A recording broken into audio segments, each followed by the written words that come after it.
Hey guys, John here. Today I'm going to take a look at undoubtedly the darling of Titans Return Deluxe Wave 4, Perceptor. This guy was so hard to get hold of. I eventually got lucky and managed to grab the last one in the local Smiths last time I was up there in Edinburgh. So we're going to take a look at him and see if he has been worth the hype. Alright, using the power of Lightbox and a first person hands in front of the camera perspective, let's have a look at Perceptor in a bit more detail.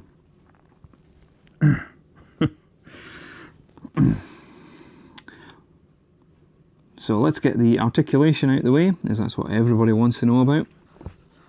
So you've got the elbow joint, the arms will pop in there like thusly, and pop out as part of his transformation. You've got this weird movement here, again part of the transformation, ball joint there, bend at the knees, thing with his foot, swivel, there we are, head will go 360, like all the sort of deluxe headmasters can do, space permitting. And the telescope, telescope, has a little zoom in function and is also on a rather scary looking hinge here.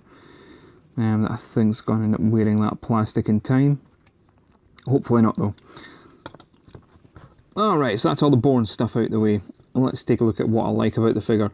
First of all the detailing going on here in his clear chest piece. That is brilliant, that's a neat touch, I really like that. The stickers that are tampoed on, or the painted, it's really hard to say. I think it's a bit of both. Definitely his Autobot logo is slightly squint and is definitely tampoed on. But hey, I can forgive that, it is a mass retail figure. Paint there, paint apps are fairly minimal, but do the job nicely. The only thing I don't like is if I bring him in a bit closer, is yeah, the head sculpt's very non-G1 animation, probably I want to say IDW, I'm not sure, I'm not a big fan of the comics, but you know, that's pretty much going to be forgiven. The figure itself in robot mode is pretty spot on. I'm very impressed with it. And here's Perceptor in his microscope mode. One thing I did forget to look at was the headmaster, so let's bring him in so you can get a better look at him. Zoom in. Say zoom in, shoving it right in front of the camera. You can see some detail there. A lot of the figures, you know, the headmasters, they're not really painting their faces anymore. I think the initial first wave did, and then they stopped doing it. It's kind of hit or miss really, but it's not the end of the world, you know. I mean, I don't have my figures usually displayed in alt mode, they're always usually in robot mode for space more than anything else. But a little bit of paint's nice, especially when you look at the Takara figures, and they always do that extra bit. In terms of transformation, to get to this mode, it's fairly easy.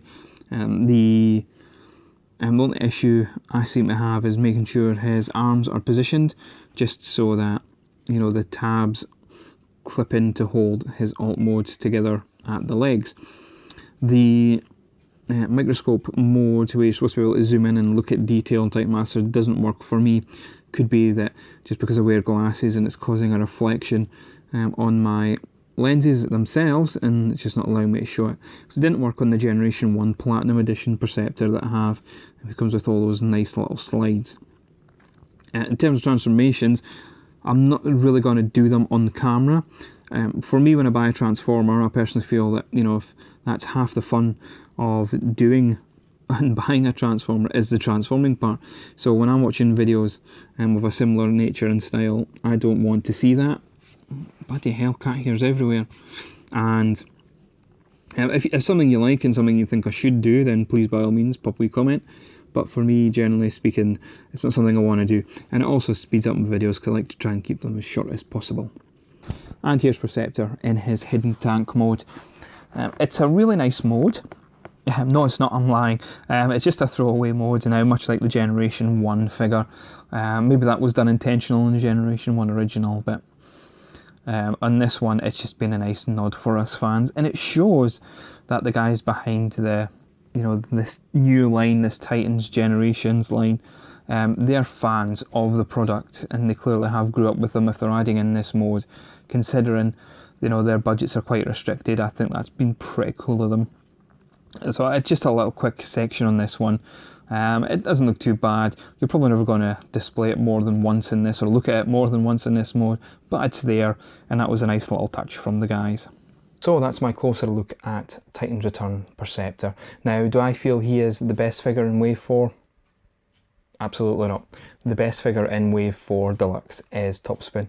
It just feels like you're getting a lot more for your money with Topspin, but I'm not taking anything away from Perceptor here. This is an absolutely brilliant update of the Perceptor character model. He does what the Generations or Classics line originally intended to do, was to give the figure an updated aesthetic while still retaining quite a bit of the original's, you know, individual ethos, design thought. Now I'm going to contradict myself there by saying that I still hate the head because it's not Generation 1 enough, but that's just me. Certainly, you know, if you're collecting Titans, this guy should be in your collection, or if you have a previous version of him, and say the Reveal the Shield Perceptor, for example, this guy definitely surpasses that in terms of design and also ease of playability. Plus you do get his tank mode. It's a wonderful homage to his Diaclone counterpart, or Microchange counterpart, whichever one he is. I'm not particularly clued up on that information. Alright guys, so that's how I'm looking to do reviews going forward, you know, having a wee bit at the start with me in it and a wee bit at the end with me in it, and just give a more highlight of the figure in first person viewpoint, if you will. And please let me know how you feel that comes across. Do I need to maybe tweak it a little bit, or do I maybe just cut this lovely face out completely? Alright, just put me a comment. You know, if you do like the video, please let me know. I can always do some extra subscriptions. Yes, I know I'm doing that, I'm a bit of a shill. But until next time, thanks for watching.